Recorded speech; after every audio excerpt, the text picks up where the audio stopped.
Annak a baktáknak kérdését tegnapról?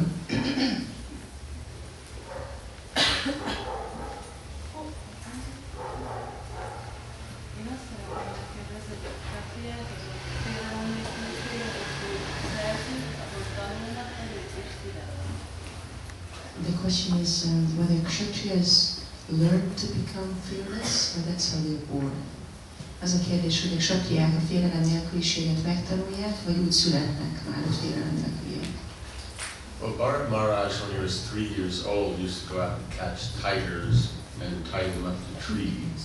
Amikor Bharat Maharaj 3 éves volt, akkor kiment az erdőbe, elkapta a tigriseket, megkötözte őket a fákhoz. Otherwise they'd run off and he couldn't play with them. Különben elszaladtak volna, és nem tudott volna játszani velük.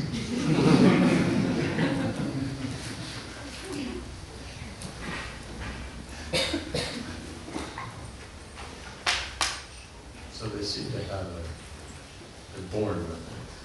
Ez úgy tűnik, hogy vele születnek. But it's not that it can't be cultivated. Ez nem jelenti azt, hogy nem lehet fejleszteni. You know, saying even they're born with it, still to bring it out and be able to apply it to all situations. Annak ellenére, hogy vele születnek, még mindig elő lehet hívni minél jobban, és meg lehet tanulni alkalmazni a különböző élethelyzetekben. This being born with the nature means you have the potential, but you still have to cultivate and develop. Hogyha valaki bizonyos természettel születik, az azt jelenti, hogy a természet vagy a hajlam az ott van, a képesség ott van, de még mindig kultiválni kell, elő kell hozni. So you want to know if you were born a Kshatriya or you have to develop. Azt szeretnéd tudni, hogy Kshatrijának születtél el, vagy elő kell hoznod magadból.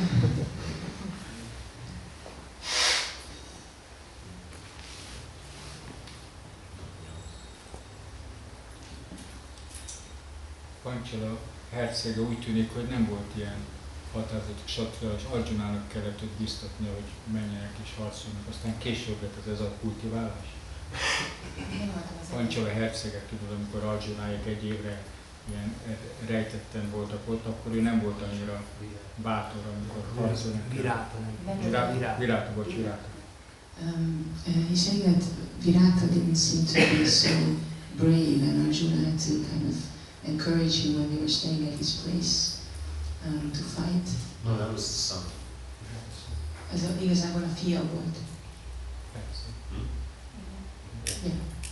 Means the son, the king, the father. As soon as the Trivartas came on one of the gates, and he immediately went out with his army. But the son, because he was young, he was only like 16. I'm not sure he was 16. He was 16. He was big enough to appreciate the how do you say, the praise of the women in the palace, but didn't have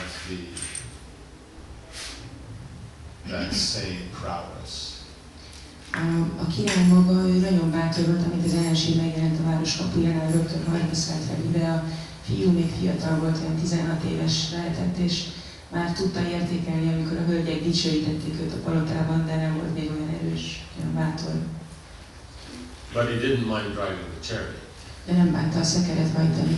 Right, because that means you're driving out there in the middle of the whole corps of the army with you and in the back is one eunuch. Ez azt jelenti, hogy hajlandó vagy kihajtani a karavák serege közé, úgyhogy egy eunuch van a hátad mögött. Right, he just didn't feel he could take on the whole army, but he didn't mind driving. So there, you see the Kshatriya spirits there. Azt mondta, hogy egyedül nem fog tudni szembeszállni ezzel a hadsereggel, de nem bánta hajtani a szekeret, úgyhogy látjuk, hogy a Kshatriya szellem az ott van. And you see immediately he went out to fight. És látjuk, hogy azonnal kiment harcolni. He just got shocked when he saw the size of the Kuru army. Csak attól kapott sokkot, amikor meglátta a Kaurava hadseregnek a méretét. Because they're the emperors of the world, so they'll have the biggest army. Mivel ők voltak a virág uralkodói, ezért nekik volt a legnagyobb hadseregünk. But you also have, of course, there's going to be different volume of Kshatriyanness in an individual. De persze a Kshatriyasságnak is különböző mértékű megnyilvánulása lehet a különböző egyénekben.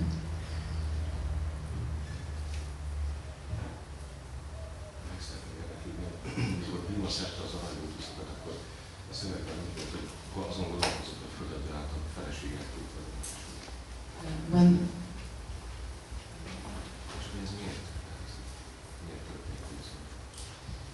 Deva was picking the golden lotuses, he was wondering how to give it to his wife.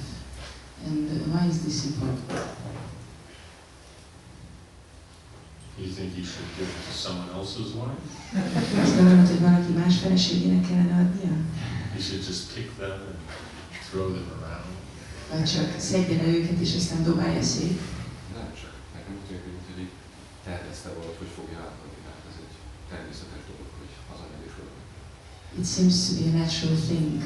You give something, but it seems as he was contemplating how to do this. Why is that a problem? Ez a baj? Nem csak.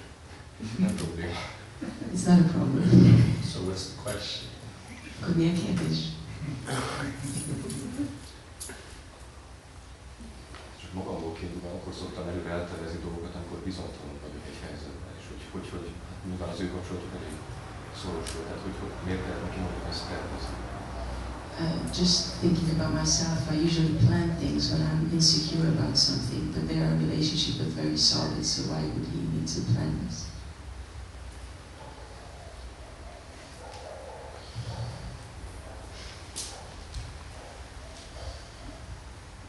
Insecurity doesn't have to be the basis of planning. Nem kell, hogy a bizonytalanság legyen a tervezés alapja. Generally, you're secure, so you plan. Általában, amikor biztos vagy magadban, akkor tervezel. Means, of course, if you're once insecure, by seeing a proper plan, one becomes, confident. Persze olyan is van, hogy a bizonytalan az ember, és hogyha tervet készít, akkor ettől lesz magabiztossága. But someone who's confident then also naturally makes plans. De akinek van önbizalma vagy magabiztossága, az is természetesen tervez.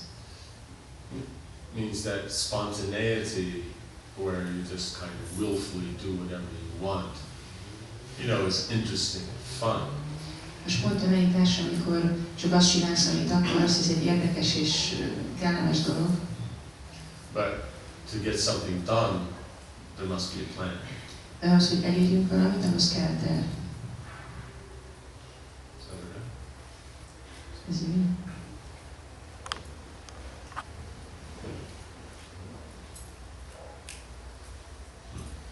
A Pándavák és Draupadi kapcsolata az érzelmi szinten volt, vagy transzcendentális szinten is, hogy feltételek közötti lelkek között is lehet ilyen mélyek a kapcsolatok? Was the relationship between the Pandavas and Draupadi on the transcendental platform or on the emotional platform? And can such deep relationship exist between conditioned souls? What do you mean by transcendental or emotional? Vagy érted az, hogy transzcendentális vagy érzelmi? I mean, what's the reference point? Milyen a referenciapontod? Hát, hogy az elme szintjén, tehát mint, hogy egy feltételekhez kötött lélek tudja ezt a, tehát egy érzelmi mi. Vagy pedig a... I know what you're saying, because it sounds like transcendental means there's no emotions, or emotions means it's not transcendental. So that's why I'm asking, what's that perspective? Olyan, mint hogy azt mondanád, hogy ha transzcendentális valami, akkor nem lehetnek érzelmek, és hogyha érzelmi, akkor nem lehet transzcendentális. You're saying that like in the conditioned states, emotions come from the platform of the mind. No, but the emotions come from the mind, whether it's spiritual or material. That's the mechanics of it. Az érzelmek az elméből jönnek, akkor is, hogyha lelki a kapcsolat, meg akkor is, hogyha anyagi, ez a mechanikája. Like let's say you're going to pan fry some potatoes for yourself because you really like them. Mondjuk sütni akarsz magadnak krumplit, mert nagyon szereted. Where will you put the potatoes? Hova fogod tenni a krumplit? To cook them. Ahhoz, hogy megfőzd. Lámpasban. Into the pot. Okay. Now let's say you'd like to cook pan-fried potatoes for Krishna. Tegyük fel, hogy Krishnának akarsz krumplit sütni. Where would you put the potatoes? Akkor hova teszed a krumplit? Same place. So the point is, mechanics don't change. What changes is the consciousness. A lényeg az, hogy a dolognak a mechanikája az nem változik, ami változik, az a tudat. Does that make sense? Ez érthető? We generally tend to take the externals as that is the religious process. Általában azt gondoljuk, hogy a külsőségek alkotják a vallásos folyamatot. You understand? And so by doing that, that makes one, serious or proper. És ettől lesz valaki komoly, vagy csinál valamit megfelelően. But it's the change in consciousness that's actually important. De valójában a tudatnak a változása az, ami fontos. Right? Like you're wearing a dhoti and chadar. Mondjuk most dhótit és csadart viselsz. So we'll think because I'm doing that, that's what's Krishna conscious. Nem lehet azt gondolni, hogy mert ezt csinálom, ez a Krishna tudatos.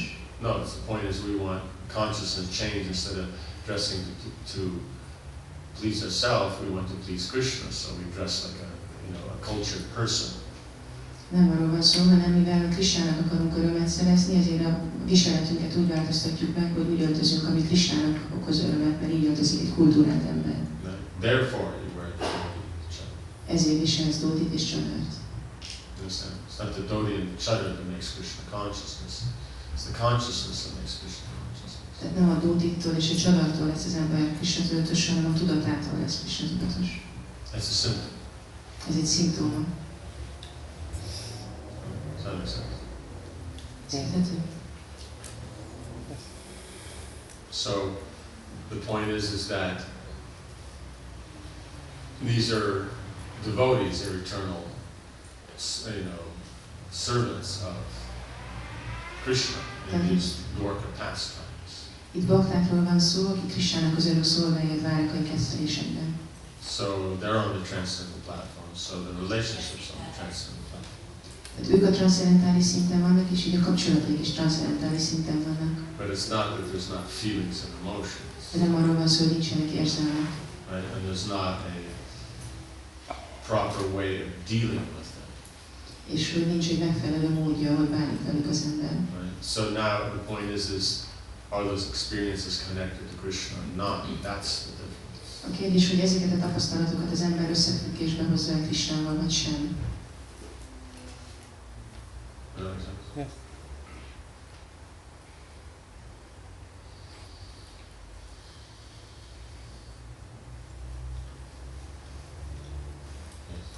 Meg szeretném kérdezni, amikor Bhima harcolt a Ráksaszával, folytatta a harcot azután is, hogy már a Ráksaszára jött.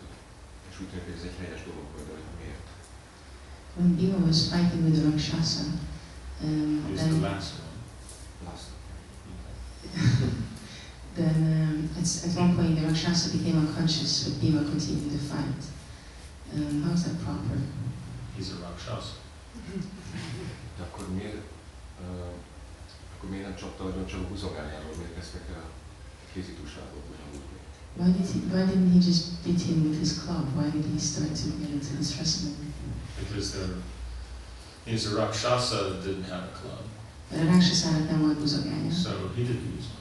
ezért ő sem használta. And when the Rakshasa picks up trees, then he picks up trees. Hogyha a Rakshasa fákat tép ki, akkor ő is fákat tép ki. And then when they start using boulders, then he uses boulders. És ha ő elkezd sziklákat használni, akkor ő is elkezd sziklákat használni. He's not worried that he can't kill the Rakshasa. Nem aggódik amiatt, hogy nem tudja megölni a Rakshasát. But the point is that Kshatriyas, there must be that chivalrous spirit. De a satyákban ott kell, hogy legyen ez a lovagi észszellem.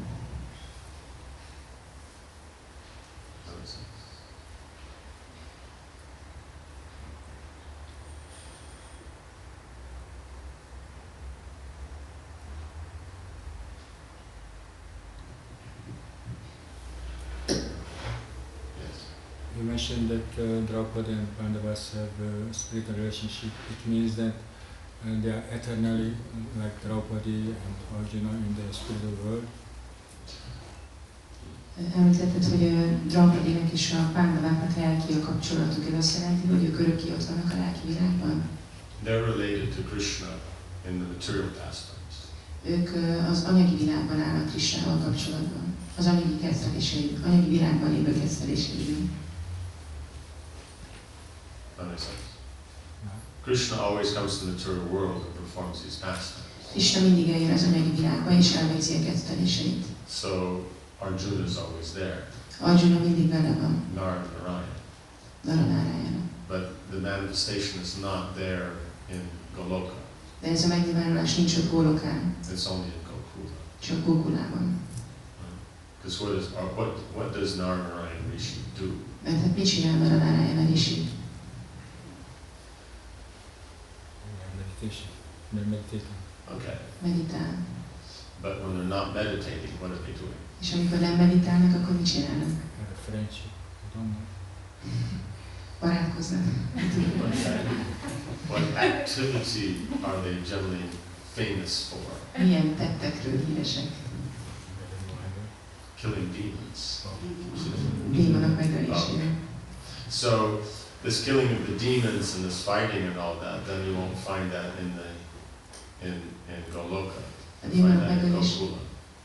és a harcot nem találod meg Gólokán, csak Gókulában. Right? So Arjuna is eternally with Krishna within the Gokula festival. Arjuna tehát örökké Krishnával van a gókulai kezdelésekben. And do we know who they are in the spiritual? És tudjuk, hogy a lelki világban kik ők? Well, if it'll help, Arjuna is Vishaka. Bend your head around that. Hogyha ha segít, akkor Arjuna Visáka. Hát így egy kicsit így megtekeri a fejedet. You understand? So, what will you do with that? Most ezzel mit fogsz kezdeni? Decide for being in the spiritual world, I can use it then. Okay, when you get there, you say, Hogyha ezt a lelki világban fognak tudni használni.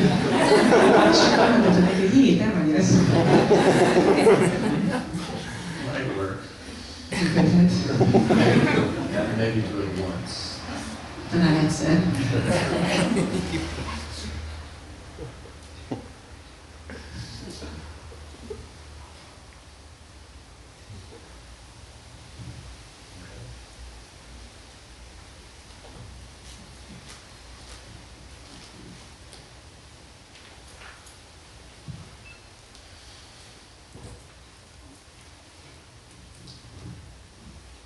So did Bhima lean. Bhima leaned on the end of his bow and gazed in wonder at the city. Bhima az ilyenre támaszkodva gyönyörködött a városban. Ramparts and towers stood all around it, and it was graced by huge gates and rows of tall flagstacks, their colorful pennants fluttering in green. Kívülről bástyák, tornyok és hatalmas kapuk szegélyezték, és az égbetörő zászlórudak tetején színes zászlók lobogtak a szélben. In the gardens outside the city lay heaps of gems, and along its walls garlands were hung. A város kövező kertekben halmokban állt a drágakő, a városfalakat virágfüzérek díszítették. The trees were beyond human imagination, and around them Bhima saw many beautiful apsaras dancing to the strains of heavenly music.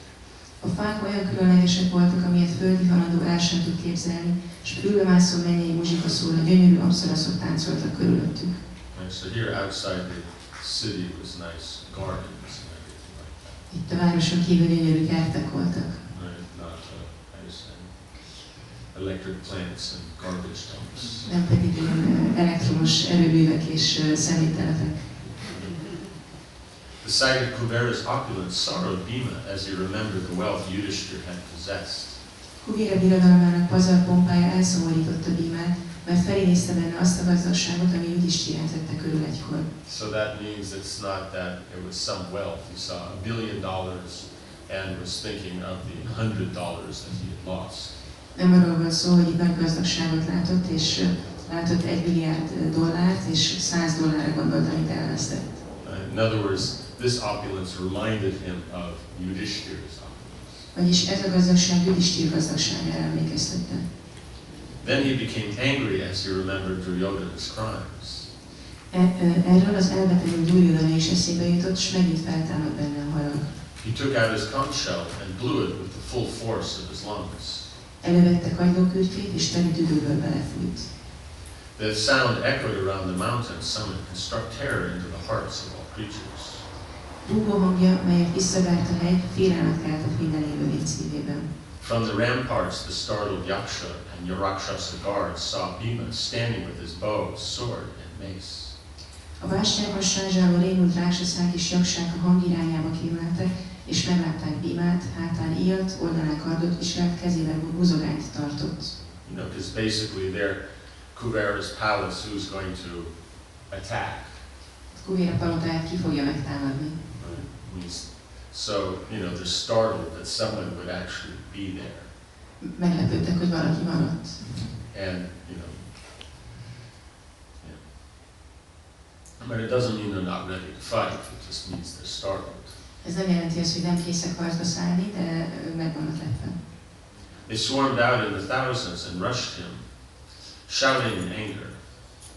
Százával ezrével kezdtek szaladni felé, nagy dühvel. Their upraised clubs, maces, swords, javelins, spears, and axes seemed to blaze up as they advanced. Előre tartott botjai, buzogányai, kardjai, dárdáik, láncsáik és szekercéik szinte már kigyulladtak. Bhima shot numerous arrows at them, cutting off their weapons and striking down the rakshasas who were on the ground and in the sky.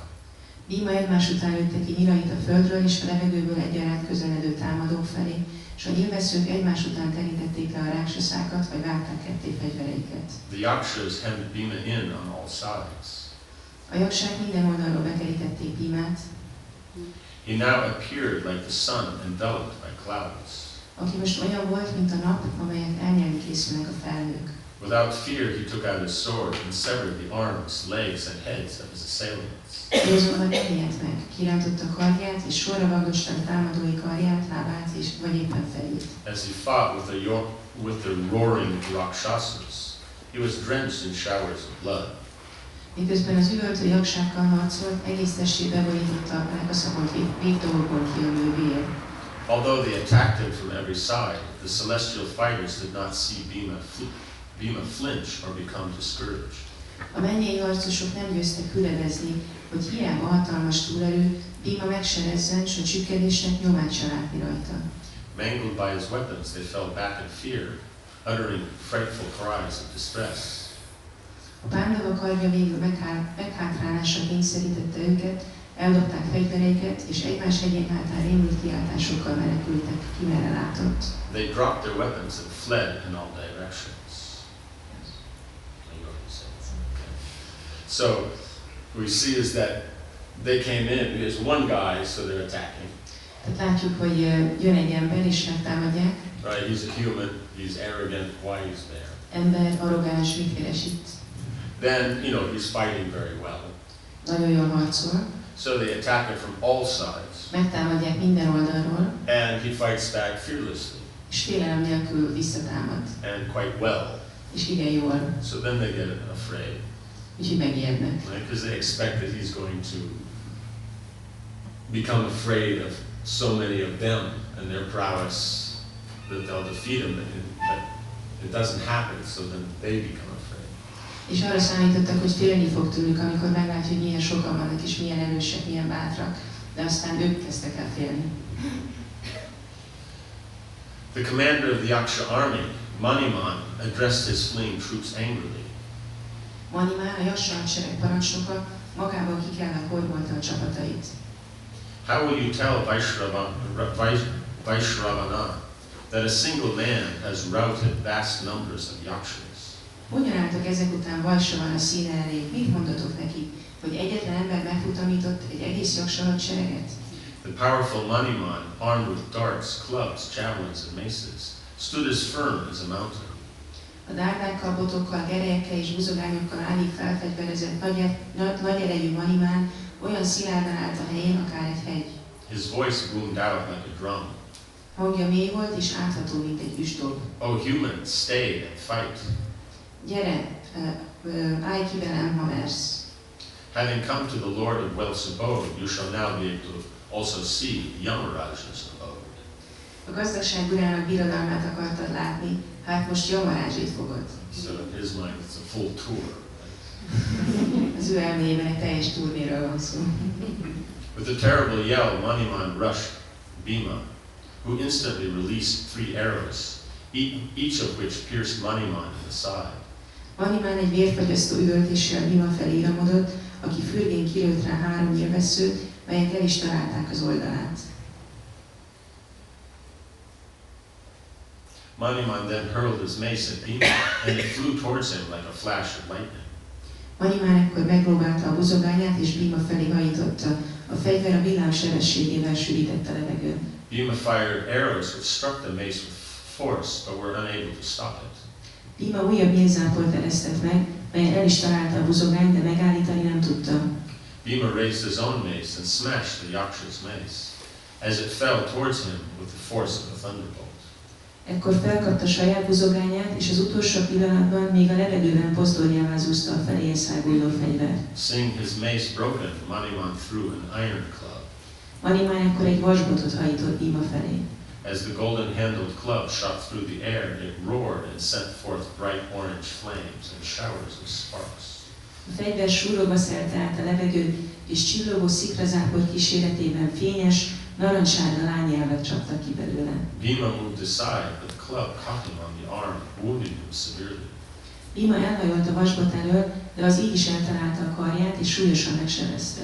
Maniman shouted triumphantly as Bhima fell back for a moment. Manimán diadalitas ordításba tört ki a hátratántorodó Bhima láttán, But Bhima soon recovered and again raised his mace.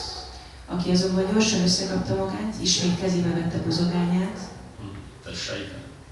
a sajját.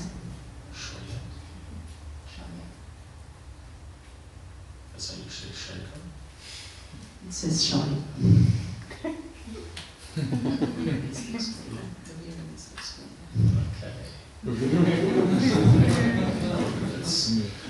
I wonder if it's something similar to a durian, because a durian does look kind of like a mace. Yeah, we'll have to ask.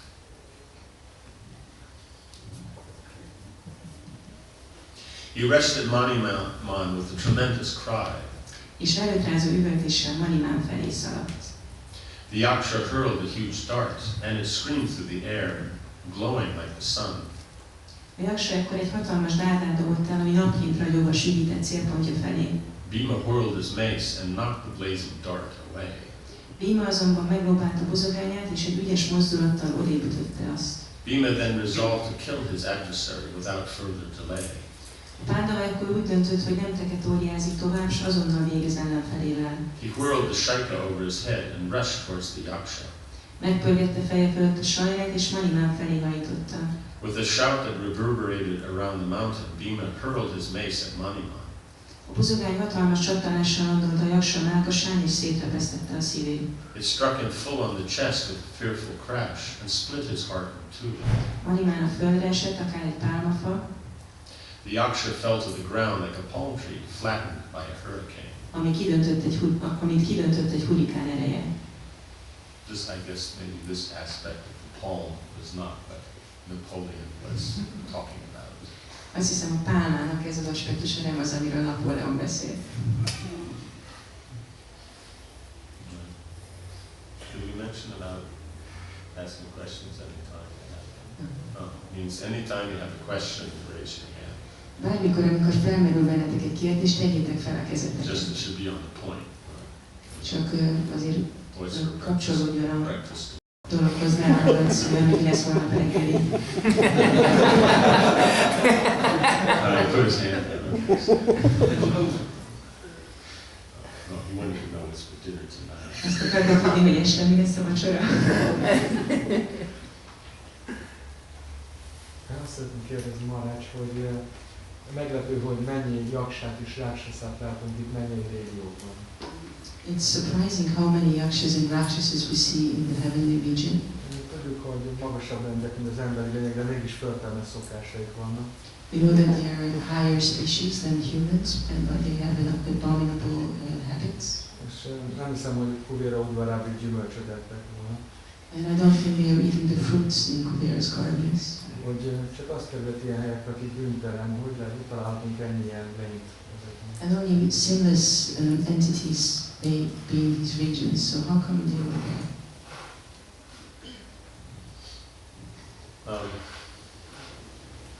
See, you have Bur, Bubar, and Swa. Ugye van Bur, Bubar és Szvar. Right, so Swarga is the heavenly planets. Szvarga az a mennyei bolygók. But Buvar is what's in between. A Buvar pedig a köztes terület. Right? So that means anything below the earth and anything above the earth before Swarga. Tehát minden a föld alatt és a föld fölött a szolgáig. So that includes your yakshas, rakshasas, gandharvas, vidyaharas. Ide tartoznak ezek a lények. Right? So they're more powerful. So they're involved in them. When we see their bodyguards, we don't hear that they're sitting in the palace and stuff like that. Tehát megtaláljuk őket itt, de látjuk, hogy testőrök, nem pedig bent vannak a palotában. So, there's a particular amount of piety that's there that gets them into that position. Van egy bizonyos mértékű jámborságuk, ami miatt ilyen helyzetben lehetnek. Karma works that you do something good, you'll get the benefit for it, even if everything else you do is bad. A karma úgy működik, hogyha valami jót teszel, annak meg lesz a jó eredménye, még akkor is, hogyha minden más, amit csinálsz, az rossz. You understand? They're two different things. Ez két külön dolog. You cook lunch or you mow the lawn. They're two different things. You get two different results. Hogy ebédet főzöl, vagy füvet nyírsz, ez két külön tevékenység, két külön eredménnyel. Right? Does that make sense? So that's one. We take it that something is either all good or all bad, but nothing's all good and nothing's all bad. Mi úgy akarunk látni dolgokat, hogy vagy valami teljesen rossz, vagy teljesen jó, de semmi sem teljesen rossz, vagy teljesen jó.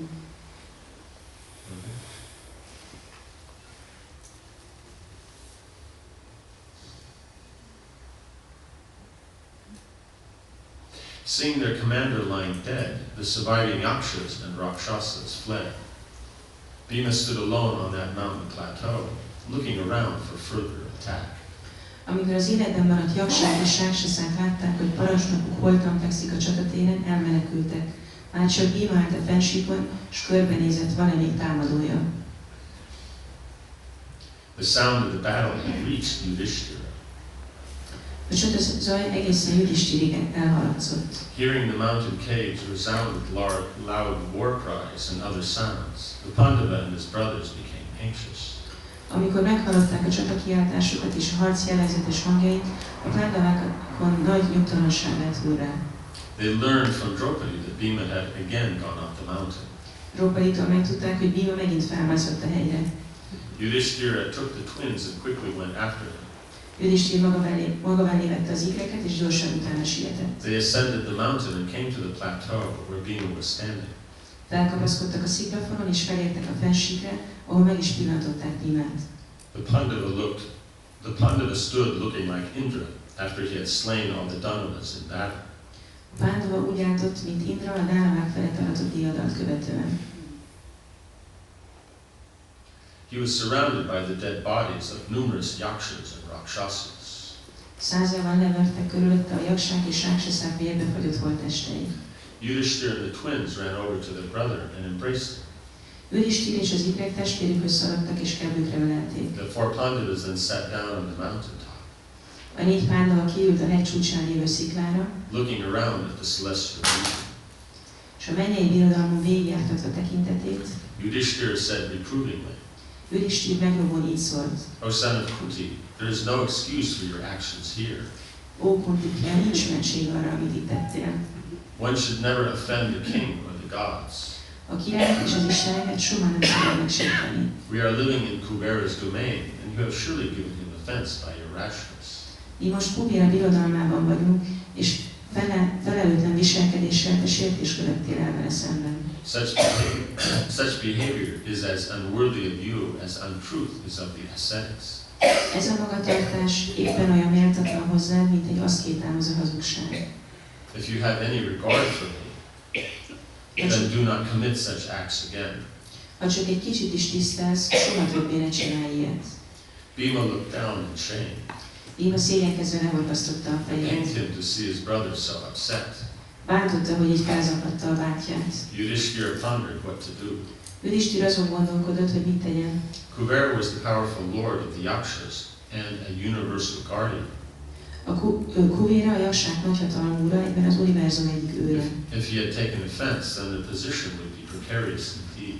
Ha ő megnehezte rájuk, a pándavák nagy bajba kerülhetnek. They could not avoid the all-knowing God, and there was no question of facing him in battle.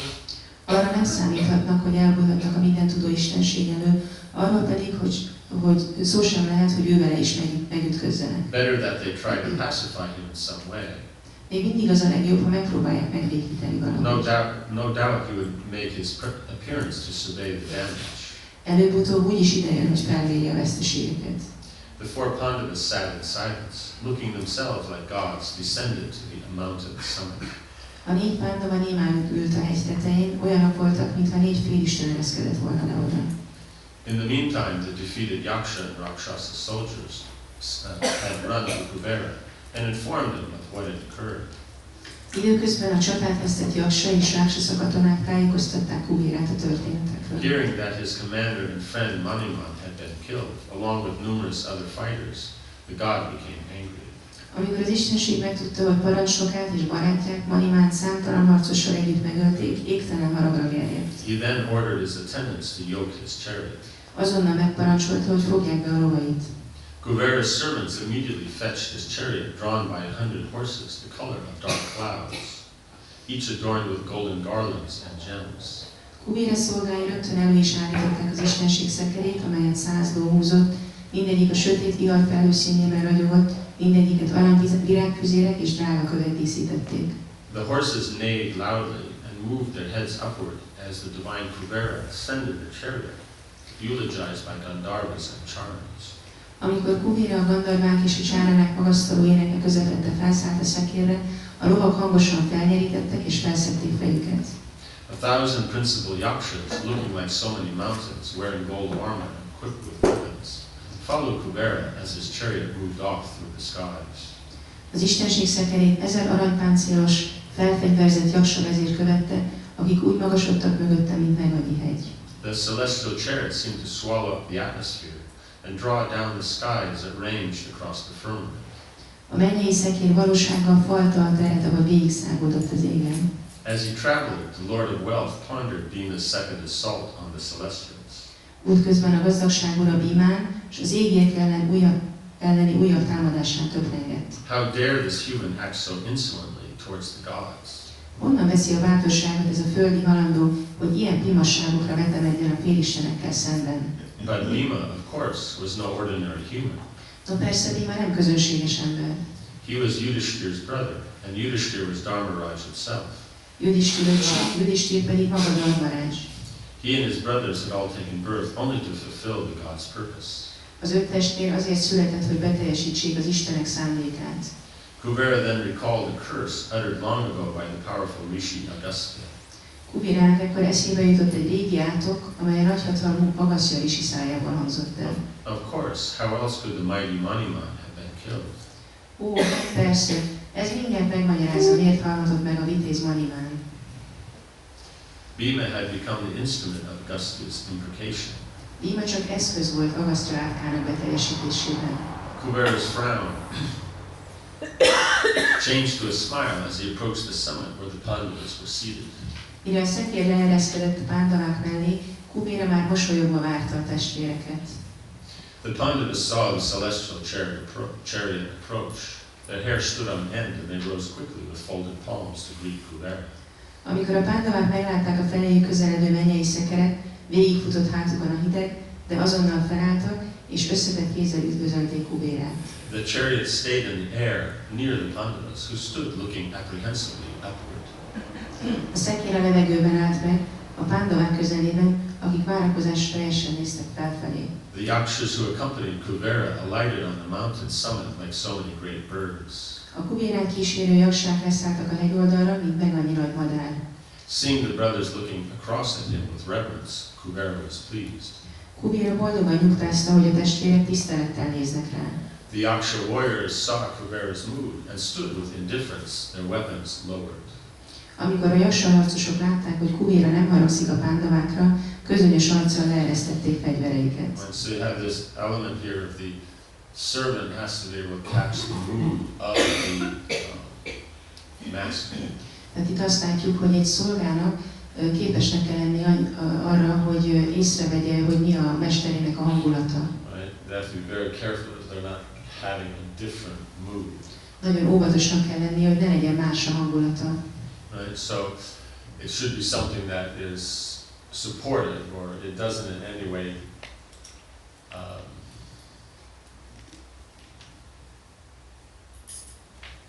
obstruct the manifestation of the interaction of the master. Tehát a szolga hangulatának támogatnia kell a mesterét, vagyis óvatosan kell lenni, hogy semmiképpen sem akadályozza a mesterének a kapcsolatát. And we see that the Pandavas have respect for the Kubera, so that's proper, so that he's pleased. És látjuk, hogy a Pándavák tiszteli Kubérát, ez egy megfelelő dolog, és ettől Kubéra elégedett. So they're not proud, or they're not, fearful, or some other quality, but they have the proper element of reverence. Tehát nem büszke, nem félelemmel teli, megfelelő tiszteleteli hangulatban vannak. The four brothers approached Kubera and bowed before him. A négy testvér közelebb lépett az istenséghez, és hódolatuk elé leborultak előtte. Thousands of rakshasas with huge bodily structures and ears like javelins then approached and surrounded Kubera. Sok ezer nagy testű lándzsahegyű fülű ráksasz a sereg lett az üde ifjúsággal ragyogó Kubéra köré. Kubera appeared like a fresh youth. Aki egy fiatal ifjúnak nézett ki. He wore a chaplet and garlands of celestial flowers. Mennyei virágfüzérek díszítették. With chaplet. Different. He wasn't wearing a chaplet. He was standing in a chapel. Doesn't say. He was wearing chapels. There's no chaplet. What is a chaplet? In his hands he held a noose and a sword. Egy hurkot és egy kardot tartott a kezében.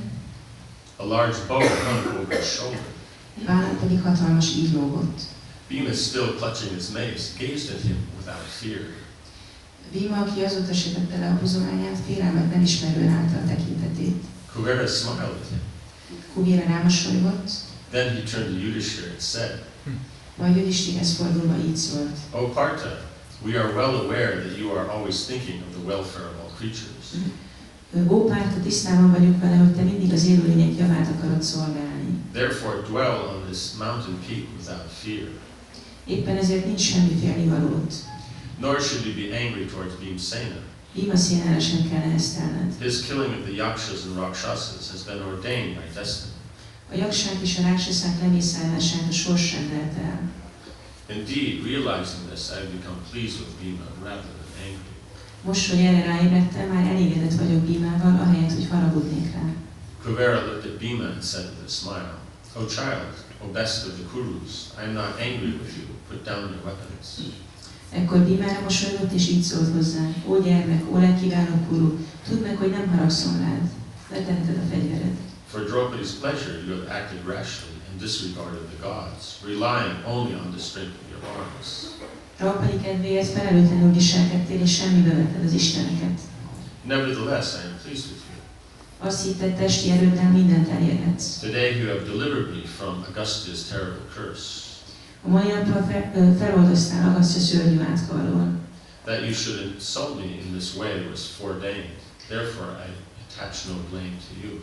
Az, hogy ilyen módon megsértettél, előre el volt rendelve, nem hibáztatlak érte.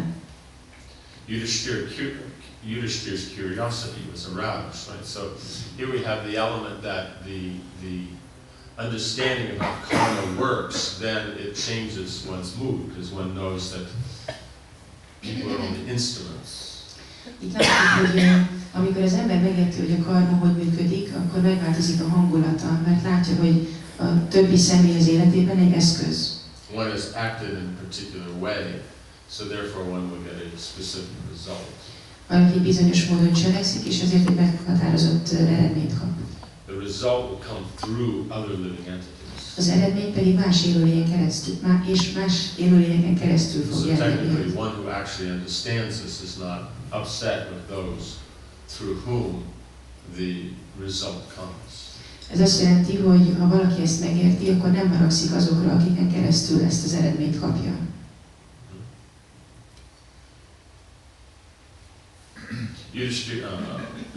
He asked Kubera to explain the curse.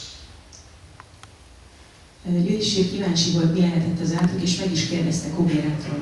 I am surprised at having angered the glorious Agastya. you are not immediately burnt to ashes. Már az is csoda, hogy amikor felbőszítetted a dicső agasztját, nem égetett azonnal hamuvá, mondta. There's also another point here. Yudhishthira is Dharmaraj, who is one of four of the, main Dikpalas. The four main Dikpalas. Itt az is egy lényeges üzenet, hogy Yudhishthira ugye a négy Dikpálának az egyike. Right, so you have Indra in the east, Indra van keleten, Varuna a nyugaton, Yamaraj in the south, and Kubera in the north. délen és Kubera északon. Okay, so basically Kubera is dealing with an equal. Tehát igazából Kubera egy vele egyenlő szinten álló személlyel áll most kapcsolatban. But Yudhishthira is not exactly seeing it that way. De Yudhishthira nem így látja. Right? It's in the pastime here that he's behaving as someone who is a messer. Mert itt a kettelésben úgy viselkedik, mint egy alacsonyabb rendű személy. Kubera told Yudhishthira how he had once been traveling through the skies towards Kushavati, where an assembly of the gods was to take place. Kubera elmesélte Yudhishtirának, hogy egyszer Kushavatiba utazott az égen, ahol a félistenek tartottak gyűlést. Hundreds of thousands of yakshas accompanied him, headed by Maniman. Több ezer jaksa kísérte, élükön Manimánnal. Right, so it's not strange if some senior person is going and there's so many people behind him. And here Kubera goes and hundreds of thousands of yakshas travel with him. Tehát nem szokatlan ez a dolog, hogy amikor egy nagy személyiség megy valahol, akkor sokan követik. Itt Kubérát látjuk, hogy több százezren kísérték. As they crossed the Yamuna River, they saw the effulgent Agastya sitting on its banks practicing asceticism. Amikor a Yamunán fölé értek, Agasztyát, az önragyogó bölcset pillantották meg odalán, aki a folyó partján végezte elmondásait. Out of sheer arrogance and foolishness, Maniman spat on his head. Manimán ekkor buta bökrendiségből a risi fejére köpött. So we're thinking Bhima's out of hand. Check out Maniman. Ha azt gondoljuk, hogy Bhima elvesztette az eszét, akkor nézzük meg Manimánt.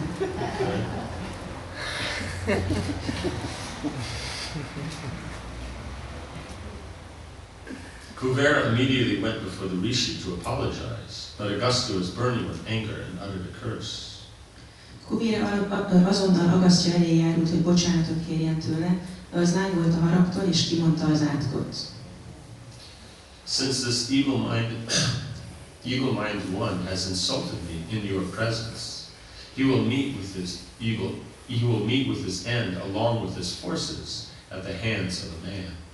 Mivel ez a gonosz lelkű bitanga jelenlétedben megsértett, hadseregestül fog elpusztulni egy földi halandó kezétől. You shall be grieved by this, but you will be absolved of the sin when you see that man. Téged mélyen lesújt a halála, de megszabadulsz a bűntől, amikor megpillantod Manimán gyilkosát. Kuvera said that having seen Bhima, he was now free from Agastya's curse. Kubéra elmondta, hogy Bhima megpillantásával ez most bekövetkezett. He invited Yudhishthira to remain for some days on his abode, on the mountain summit. Majd meghívta Yudhishthirikat, hogy néhány napot töltsenek nála a hegy tetején. And he gave the Pandavas news of Arjuna in heaven. Egyúttal elmesélte a pándaváknak, hogy mi minden történt Arjunával a mennyekben, saying that he would soon be returned. és megmutatta őket, hogy fivérük hamarosan megérkezik. Turning again to Bhima, he said, Ekkor megint Bhima felé fordult, s így szólt. O Yudhishthira, you should ensure that this brother of yours does not give away to rashness too often. Ó, Yudhishthir, vigyázzad kell, hogy az öcsédet ne ragadja el túl gyakran a hév.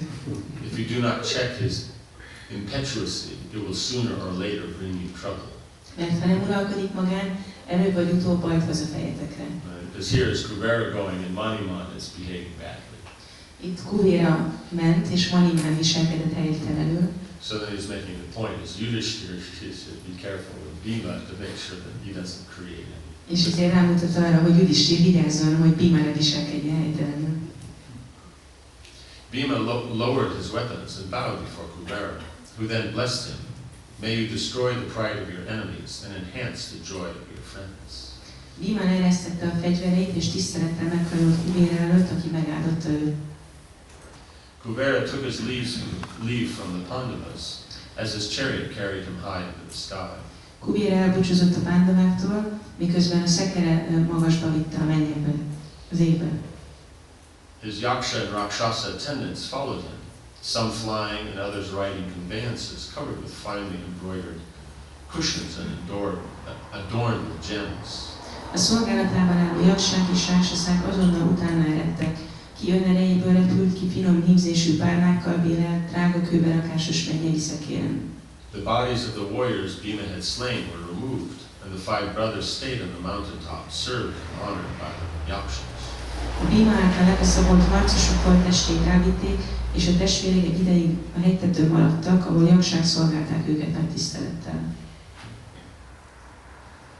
Okay, so it was said that they would get up to that point, but he had to go back on this. Tehát úgy volt, hogy eljutottak eddig a pontig, de utána a pándaváknak vissza kellett menniük. So it seemed to be it was the arrangement so that Kubera would be released from this curse of Augusta. Úgy tűnik, hogy ez volt az elrendezés, hogy Kubéra megszabaduljon az Agasztya elleni sértéstől. So they got to see Kubera's abode. Úgyhogy itt láthatták Kubéra lakhelyét. But only after following the directions given by the Devas. De csak azután, hogy a dévák útmutatásokat adtak nekik. Maharaj, we often see in scripture that there's great help to understand the complexity of karma. Usually we just see our own perspectives and we build lives, and there's so many stories pointing out that it's very complex, and still we have a tendency to forget about that and again and again and again just see what's happening on the spot. So how can we go beyond that and be aware of the broader picture? Means knowledge is of course important. Tehát nagyon gyakran látjuk azt, hogy a Szentírások más perspektívába tesznek dolgokat azáltal, hogy általában csak a mindennapi életünknek az apró részleteit látjuk, és nem látjuk a szélesebb összefüggéseket, mint ahogy itt látjuk a Agasztya átkának a kapcsolatát. Hogyan lehet eljutni odáig, hogy ez a szélesebb látókör ez megmaradjon, és ne feledkezzünk meg róla. Maharaj azt mondta, hogy a tudás az mindenképpen segít. But it also requires practice. De gyakorlásra is szükség van hozzá. Having knowledge is one thing, but when by practicing that knowledge, then one is able to appreciate. Hogyha van tudásunk, az egy dolog, de hogyha ezt gyakorlatba tesszük, akkor tudjuk ezt a tudást értékelni. So attachments are great. A ragaszkodások erősek. Attachment means the mind. És ragaszkodás azt jelenti, hogy az elme. So for the mind to appreciate the intelligence for something other than just a tool to use to get done what it wants. Hogy az elme tudja értékelni az intelligenciát túl azon, mint egy eszköz, ami segít megszerezni azt, amit az elme akar. Takes time. Ehhez időre van szükség. So just keep here. Yeah, just keep here, keep practicing. Tehát csak halljuk ezt minél többet, és gyakoroljuk.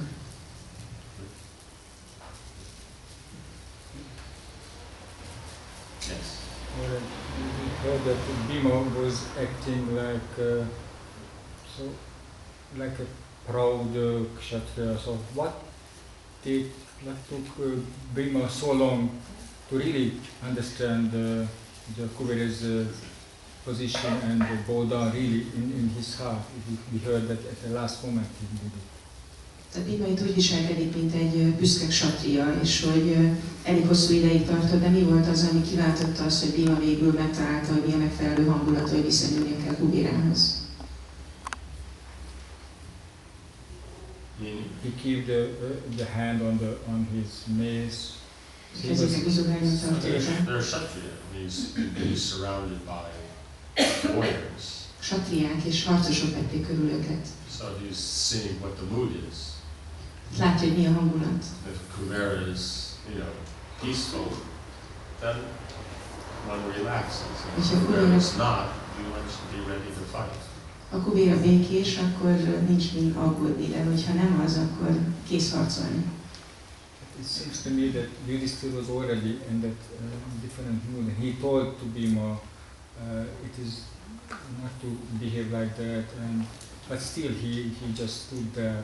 So that I see some difference between. Úgy tűnik, hogy Yudhishthira eleve megfelelő hangulatban volt, és mondta is Bhimának, hogy ne viselkedjen egy ilyen agresszív módon, de Bhima még mindig más hangulatban állt ott, mint Yudhishthira. Means they're two different people. Két külön személyről van szó. So they naturally have different moods. Természetes, hogy eltérő a hangulatok. One is son of Dharma, one is son of Vayu. Az egyik Dharma fia, a másik Vayu fia. Right? So then, Vayu is, energy and life and these kind of elements. Vayu teli van energiával és élettel. So that's what we see constantly. He's going through, he's, seeing the place, he's inspired, drinking the water, he's refreshed. You don't hear that so much when you're talking about Yudhishthira. Ezt látjuk, amikor Bhimáról vannak ezek a leírások, hogy kap energiát, amikor vizet iszik, hogy frissül fel, nincsenek ezek a leírások Yudhishthirről. Like that. Because otherwise, then, if it was just Yudhishthira, wouldn't we be reading the story? Vagy csak Yudhishthirről lesz, akkor nem olvasnánk ezt a történetet.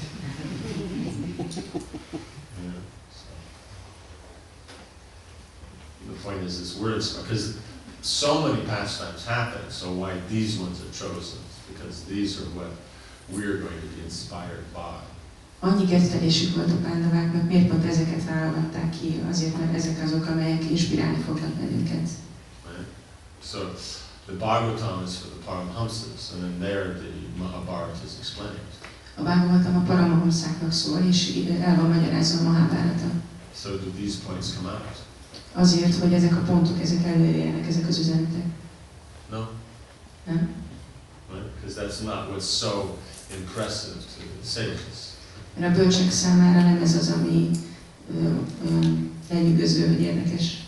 But for the general populace, then these are interesting. De a közönséges emberek számára ezek az érdekes dolgok. Jai Swami.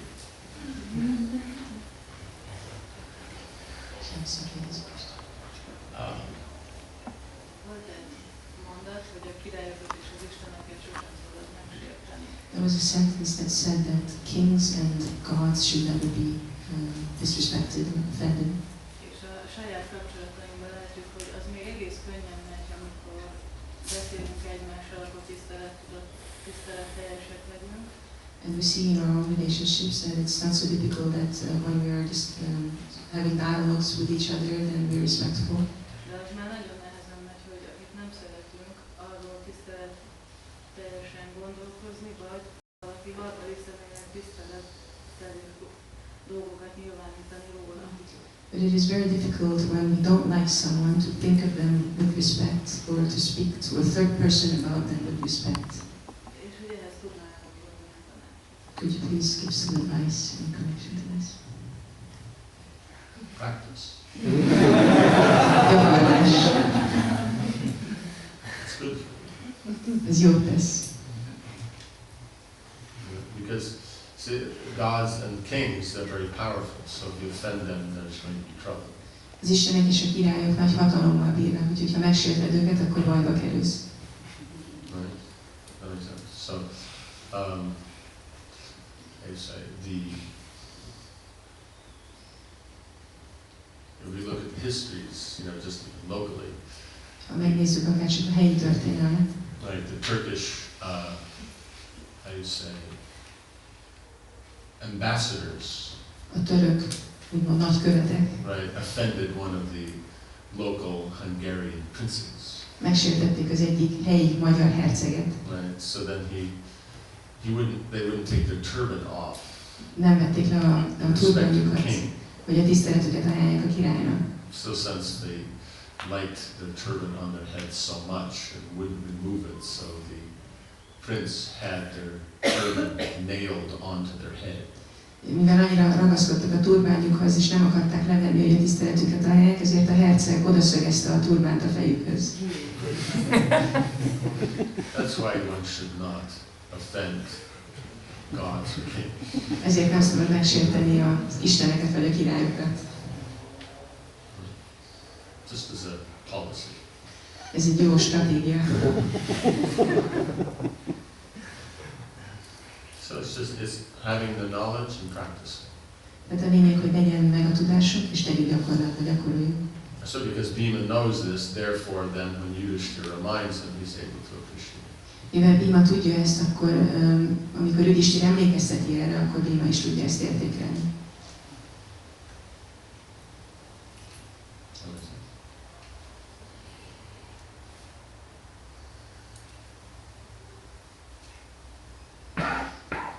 Somebody bumps you both in a line. If I look at you, you think maybe it's her, and if it hers, you think, are you talking to me? So, olyan kérdésem lenne, hogy én olvastam a művet, és nekem a mű egy kicsit szó szerint véresre sikerült, hogy ennek mi a magyarázat, hogy miért pont ez a mű ez ilyen véresre? I have read the Mahabharata, and one thing I've noticed that it's quite a bloody literature, and I'm wondering why it's so bloody. why is so bloody? You like that sentence.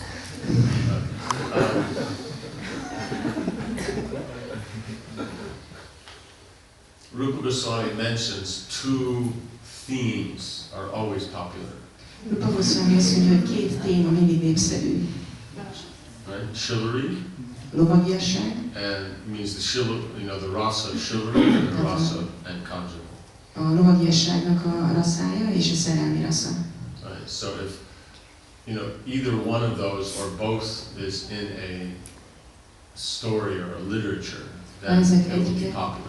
Hogyha ezek egyike vagy mindkettő megjelenik egy műben, akkor az népszerű lesz. No? Nem?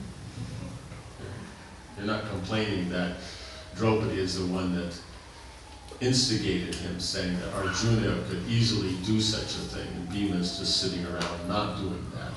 You didn't feel bad about that. Nem panaszkodsz amiatt, hogy Draupadi cukkolta Bhimát, hogy Arjuna ezt könnyen meg tudná csinálni, és Bhima csak ott ült, és nem csinál semmit ezzel kapcsolatban.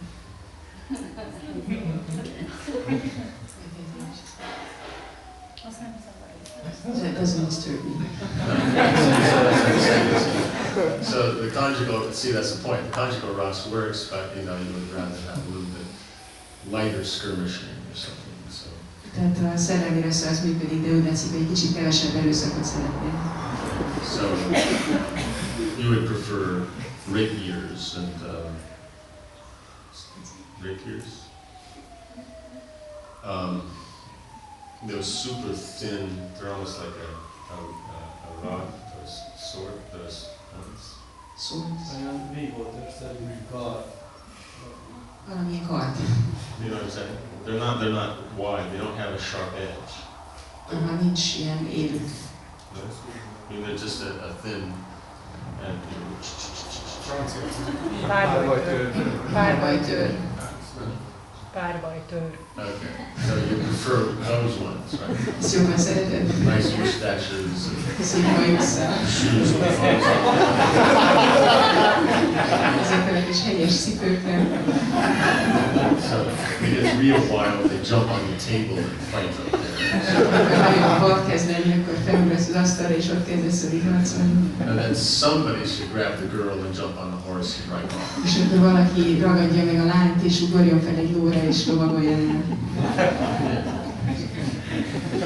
So you see the point, just that if you want to catch everybody, then there's got to be a little bit more happening. Tehát érted ezt a dolgot, de hogyha azt akarod, hogy mindenkit vonzon a leírás, akkor kicsit több dolognak kell történnie. Right? So Mahabharata has something for everyone. A Mahábháratában mindenki számára van valami. Okay.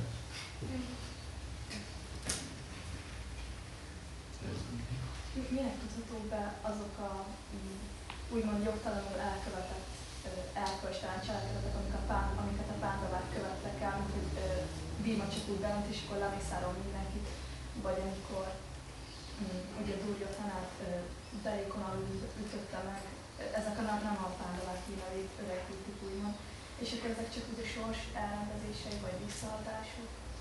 There's some activities of the Pandavas that we would consider improper or unethical or immoral. Who's we? Tehát ki gondolja, hogy ezek helytelen tettek? Hát mert például az benne volt ugye a kshatriyáknak az etikettjében, hogy derékonabban a buzogányharcban nem üthetik meg. Shiva is an example of hitting Duryodhana below the waist, and it's in the Kshatriya code that it's improper to do that. It's Duryodhana. Duryodhana van szó.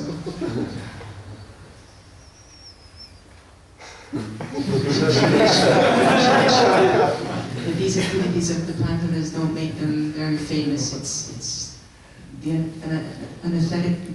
unethical. Let's look like this. The Pandavas are famous to just straight off to 1 billion people in India. A Pándavák Indiában 1 milliárd ember számára híresek. And they're seen in a good light. És jó fényben látják őket.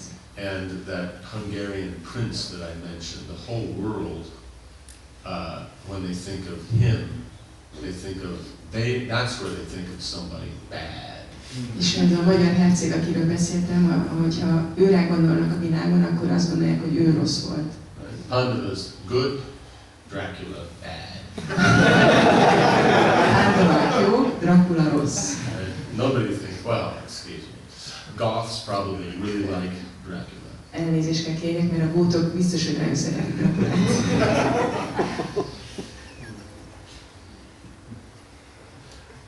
Vagy például ott volt az, arra nem emlékszem, hogy is ő kicsoda volt, de már elhagyni készült a testét, és akkor meditációra ment, és akkor őt befejezték. There was a story of, she can't remember the name, but someone sitting in meditation and they chopped his head off. And he was preparing to leave his body.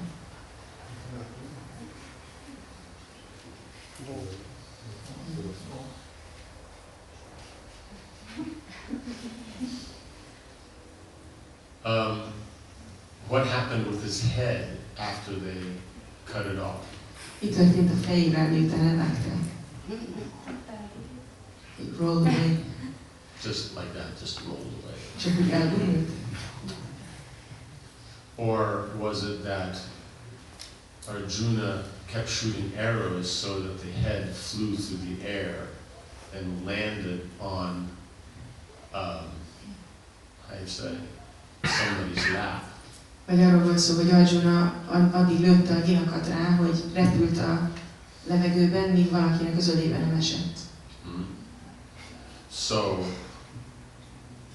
that person who was, I think, that I can remember was some, variety of large demon, then Nagy démon volt, was killed. aki így meghalt. Because I think Drona had a benediction that whoever made his head, by killing him, touch the ground, their head would split into 1,000, 10,000 pieces. Ugye emlékszem, hogy Dróna kapott egy olyan áldás, hogyha valaki eléri azt, hogy a feje a földre essen, az ő maga 1000 felé fog felrobbanni. So it landed in the lap of this person who then seeing it split on the ground. Tehát His head cracked into 10,000 pieces. ennek az embernek az ölébe esett, és akkor hirtelen ledobta a földre, és az ő feje 10,000 részre robbant. So is that a problem? It's a war. Ezzel van valami baj? Háború van. So these are like arrangements. It's a war. Háború van. You know what I'm saying? And so you're trying to win the battle by dealing with the elements that you have. If you have someone that has to be killed, but if their head touches the ground, you'll die, then you have to make sure his head goes and lands in some other enemy's lap so they make his head drop on the ground.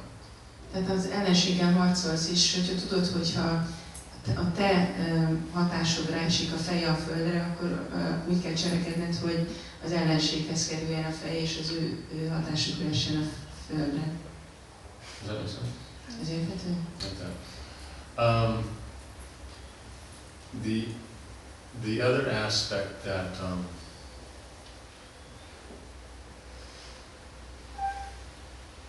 if one is very absorbed in something, it gets very distracting. A másik aspektus az, hogy ha valaki nagyon elmerül valamiben, akkor ez nagyon el tudja téríteni. So that happens. Ez megtörténik. The point is what do they do after that? A kérdés az, hogy mit csinálnak utána. Right? Bhima is behaving in this way, but when Yudhishthira tells him don't do this anymore, and the demigods tell them, he's respectful, he's submissive. Tehát Bhima így viselkedik el, amikor Yudhishthira azt mondja neki, hogy ne csinálja ezt, és a félistenek is, akkor utána abba hagyja és tiszteleteli. So is that not a good thing? Ez nem jó dolog? Right? So who can do that? Ki képes erre? You know what I'm saying? The local person here can't stop smoking. Itt a sarki ember nem tudja abba hagyni a cigarettázást. Right? You ever see a box of cigarettes coming? Láttál már doboz cigarettát? Which is bigger? The warning that this will kill you, or the name of the cigarettes? Mi van nagyobb betűvel ráírva az, hogy ez meg fog ölni, vagy a cigarettának a neve? The name? I don't know, at least where I saw it. The smoking kills is I was shocked. It was like this big. Ahol én láttam ott az, hogy a dohányzás öl, az sokkal nagyobb betűvel volt ráírva az egész dobozra. So it's definitely distracting. Tehát mindenképp eltereli az embert, így megzavarja. Still they're smoking. De még mindig cigarettáznak. Right? But Bhima, that something's pointing out is wrong, then he corrects it. De hogyha Bhimának valaki azt mondja, hogy valamit helytelenül csinál, akkor kijavítja. You understand? Ez érthető? See, this idea that if nothing goes wrong, then only I can invest my emotions in it. But if there's anything wrong, then I'm so perfect that I can't tolerate that anything else isn't 100% perfect if it's going to get my attention. Tehát ez az elképzelés, hogy valaminek teljesen tökéletesnek kell lenni ahhoz, hogy az érzelmeimet bele tudjam fektetni, mert én olyan tökéletes vagyok, hogy annak is olyan tökéletesnek kell lenni ahhoz, hogy a figyelmemet megérdemelje. Does that make sense? So this is you could probably, you could probably single-handedly say that this is one of the major Christian diseases. Azt hiszem, hogy nyugodtan mondhatjuk azt, hogy ez az egyik legfőbb keresztény betegség. Because even Jesus, it has to be an immaculate conception, otherwise he's a schmo. Mert Jézusnak is ugye szepőtlen fogantatást kellett volna, tehát hogy szepőtlenül kellett fogadnia, különben egy smó. Right? Does that make sense? Ez érthető? He was Jewish. Zsidó volt. Don't want to offend anyone. Nem akarok senkit sem megsérteni. Jesus was Jewish. He wasn't Christian, he was Jewish. Jézus zsidó volt, nem keresztény. So, he was a rabbi. Egy rabbi volt. That means you can't be a rabbi unless you're married. Ami azt jelenti, hogy nem lehetsz rabbi, hogyha nem vagy házas. So that means Jesus had a wife. Ez azt jelenti, hogy Jézusnak volt felesége. Do Christians ever talk about his wife? Beszélnek a keresztények He had no feleségéről? wife. His parents didn't have any sex. Nem volt felesége, a szülei nem éltek benne. And there's nothing wrong anywhere. No one in the New Testament ever does anything wrong. És soha nem követett el semmi hibát, és az Új Testamentumban soha senki nem követel el hibát. Nothing. Semmit. Right? But the religion is based on the Old Testament, because that's kind of where you kind of get to know God. De a vallás az Ószövetségen alapszik, mert ugye ott jön be, hogy megismerni Istent. And there's no one in the Old Testament who didn't do something wrong. És az Ószövetségben nincs olyan ember, aki nem csinált volna valamit rosszul. Ez érthető? So that means the Jews, the Hindus, the Muslims, all these they understand mistakes are made, but a great personality corrects the situation and moves on. A zsidók, a hinduk, a muszlimok megértik, hogy mindenki követel hibákat, de nagy személyiség az, aki ezen túllép. But in Christianity, if you do one thing wrong, that's it, you're finished, eternally damned. Kereszténységben, hogyha egy dolgot rosszul csinálsz, akkor vége van, örökre elkározva. You understand? So the point is we're dealing here with humans. Itt az a lényeg, hogy emberekről van szó. Human means it's a mixed situation between, the divine qualities and mistakes. Az ember az azt jelenti, hogy egy kombinációjáról van szó az isteni tulajdonságoknak és a hibáknak. Mistakes aren't good, A hibák nem jó dolgok, but it happens. de megtörténnek. Right? Mistakes happen. Hibák vannak. Right?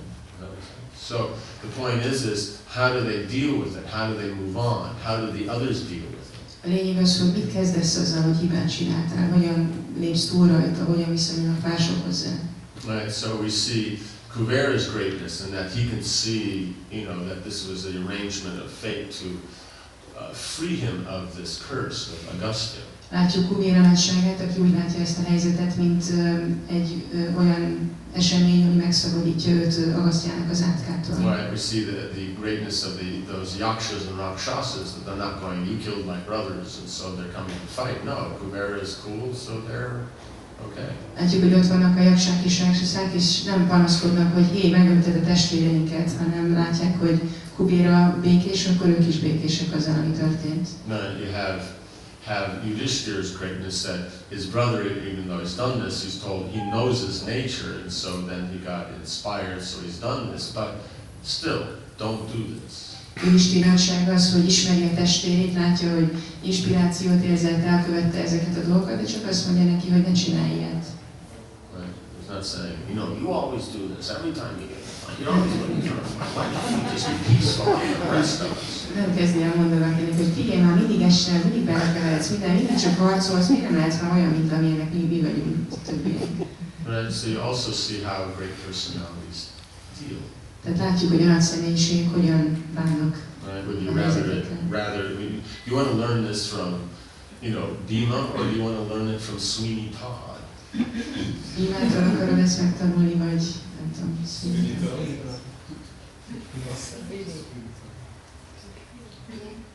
He was a barber. Barber meaning Yeah, and he's shaved beards that sometimes hold heads. aki általában szakállakat borotvál, de néha egész fejet. And then Mataji would get upset. That's really gross. Megharagudtam, mert ez tényleg nagyon biztostalan. Is that okay? Ez jó. Try to see what's to be learned there rather than that they're not following the Dharma, because there's so many things that are back from there. The point is he's also a Kshatriya, so he doesn't beg either. Azt próbál látni, hogy mit lehet tanulni ezekből a dolgokból, mert ne pedig az, hogy milyen hiba van a dharma követésében, mert hát ksatriák is, és ez is benne van. Right? So he doesn't use diplomacy. De nem használja diplomáciát. Right? Yudhishthira does. Yudhishthira használja. Because that's always your first choice. Mert mindig ez az első választás. In diplomatic dealings, only two things work well. A diplomatikus bánásmódban két dolog működik csak jól. Right? Speaking nicely and trying to work something out. Hogyha az ember kedvesen beszél és megpróbál úgy megoldást találni. Or war. Vagy háború. Right? So Bhima prefers war, and Yudhishthira prefers speaking nicely. Bhima a háborút preferálja, míg Yudhishthira azt, hogy szépen beszél. Does that make sense? So.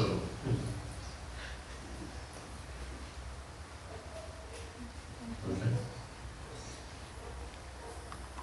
Yes.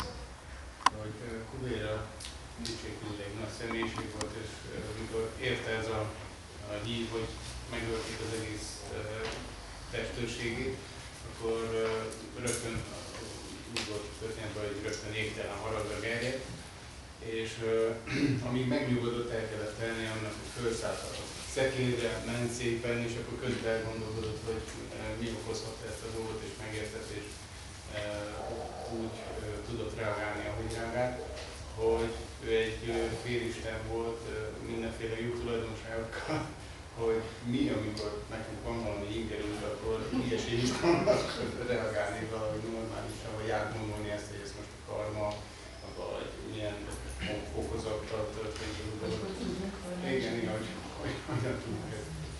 So we see that Kuvera is a great personality, and when he hears the news of his bodyguards having been killed, then first he gets very angry and he thinks of having a fight. So we see that he gets in his chariot and it takes some time until he's contemplating about what's going on and he comes to realizing that it's actually a curse that created this situation, and then he becomes calm.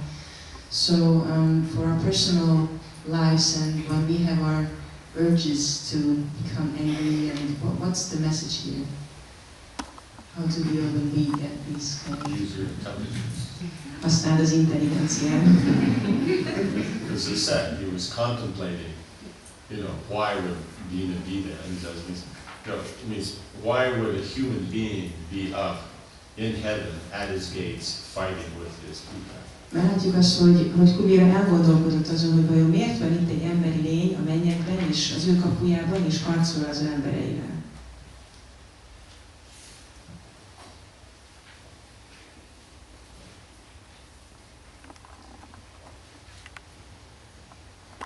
Yeah, as he traveled, the Lord of Wealth pondered Dima's second assault on the celestial. So he was thinking, why this? There was already one, now why the second one? Tehát azt olvassuk, hogy Dima most már másodszor intéz támadást az emberei ellen. Miért már másodszor? Just thinking whether he needs glasses or he should wear them. Csak ezen a pólón gondolkozom, hogy vagy neked is kéne szemüveg, vagy neked nem kéne viselni a szemüveg, és egy kék csapozsát is.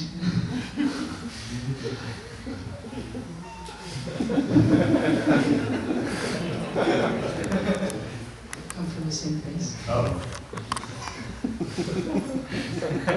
So you do have a little pee bag. Tehát akkor neked is van kék csapozsát.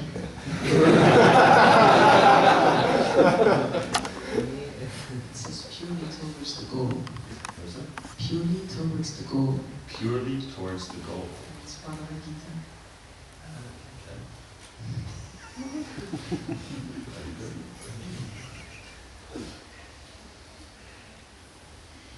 Is that okay? It's right.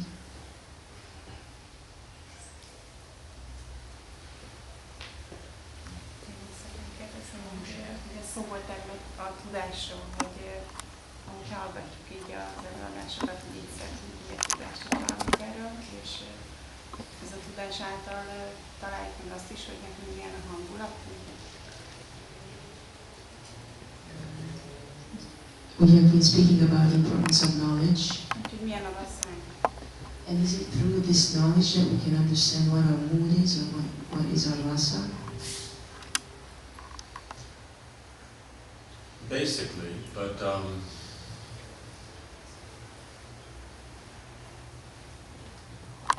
Lord Chaitanya gives the point that as you clean the mirror of the mind, then you can see that.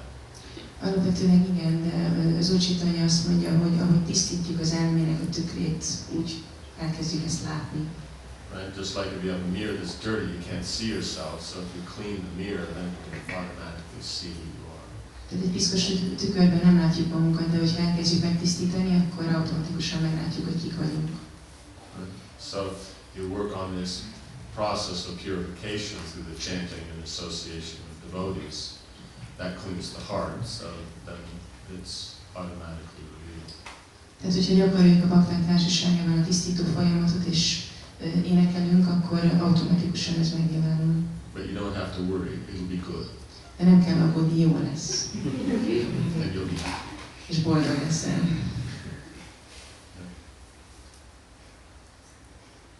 You won't be like a rock somewhere or something. Nem egy kő leszel valahol.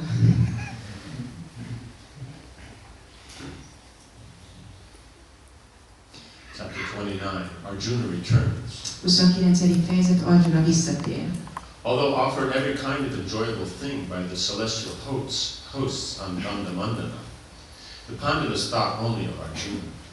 Bár mennyei vendéglátóik minden régióban elhalmozták a pándavákat a Gandhamandana hegyen, azoknak szüntelenül csak Arjuna járt a fejében. They could not wait to see him again, and the days passed slowly as they expected his return at any moment. A napok csígalassúsággal teltek, s már alig várták, hogy viszontlásság fivérüket. The Yakshas brought Domya and Draupadi to the mountain summit to be with the Pandavas and to greet Arjuna when he arrived. A jakság Damját és Draupadit is felvitték a hegytetőre, hogy a testvérekkel együtt köszöntessék Arjunát, amikor megérkezik. On the seventh day from the battle, the Pandavas saw in the sky Indra's brilliant chariot approaching the mountain, resembling a meteor emerging from the clouds. A csata utáni 7. napon a pándavák végre megpillantották az égen Indra tündöklő szekerét, amely meteorként bukkant fel a felhők mögül. Upon it they saw Arjuna seated like Indra himself. Arjuna oly dicsőségesen ült rajta, mint maga Indra. He was wearing glowing silk robes and was adorned with celestial ornaments and garlands. Csillogos selyemköntös viselt, mennyei díszek és virágfüzérek ékesítették. A brilliantly jeweled crown on his head. Fején drága kőberakásos korona ragyogott. The Pandavas stood to receive him. Yudhishthiraik felállva fogadták testvérüket. All of them felt the greatest happiness as the chariot slowly descended, drawn by its 10,000 steeds. Szívük hevesen dobogott, amikor a 10,000 harcimén úszta égi jármű lassan leereszkedett a fensíkra. Like Kuvera's had 100 horses. Indra's has 10,000. Kuvérának 100 ló volt a fogatában, itt 10,000 lóról van szó. As it reached the ground, Arjuna got down and bowed at Domi's feet, then at Yudhishthir's and Bhima's. Miután földet ért, Arjuna leugrott róla, s leborult Damja, Yudhishthir majd Bhima előtt. The twins then bowed to him, and he greeted Draupadi with gentle words. Az ikrek hódolatokat fejezték ki neki, ő pedig kedves szavakkal üdvözölte Draupadit. He handed her a number of celestial gems of the sun, like splendor, which Indra had given to him. Sok-sok napsugárragyogású mennyei drágakővel ajándékozta meg, melyeket Indrától kapott. Right, so it means he spoke very nicely, and it means he's the center of attention, but still he's speaking nicely. Tehát látjuk, hogy ő van a figyelem középpontjában, mégis nagyon szépen beszél. Right, and he, brought her some gifts from heaven. És ajándékokat hozott Draupadinak a mennyekből. Right, so wherever, we see Arjuna go somewhere, he brings something back. Bárhova is megy Arjuna, látjuk, hogy mindig visszahoz valamit.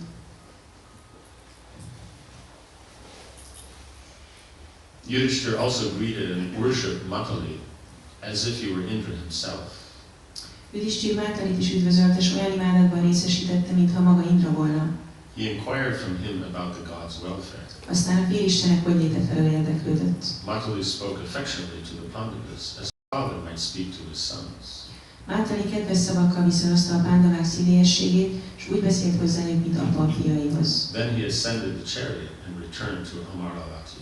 Azzal felszállt a szekérre, és visszahajtott Mahabharatiba. Right, so there, they have time, they talk, because they're people, they respect each other, they discuss various things. Tehát időt töltenek egymással, beszélgetnek, mivel emberek, és így kedvesek egymáshoz. The point is they're people, they're people, but they have good qualities. A lényeg az, hogy ők is emberek, mi is emberek vagyunk, de nekik jó tulajdonságaik We're vannak. trying to develop those qualities. Mi pedig próbáljuk kifejleszteni ezeket a So by tulajdonságokat. hearing, then we become inspired. De ha hallunk róluk, akkor az inspirál bennünket erre. So we'll take a short break, Tartsunk most egy rövid szünetet, and then we'll come back as Arjuna tells, his brothers about his time in heaven. és aztán onnan folytatjuk, hogy Arjuna elmeséli, hogy mi minden történt vele a mennyországban. Bhaktividya Purna Swami Maharaja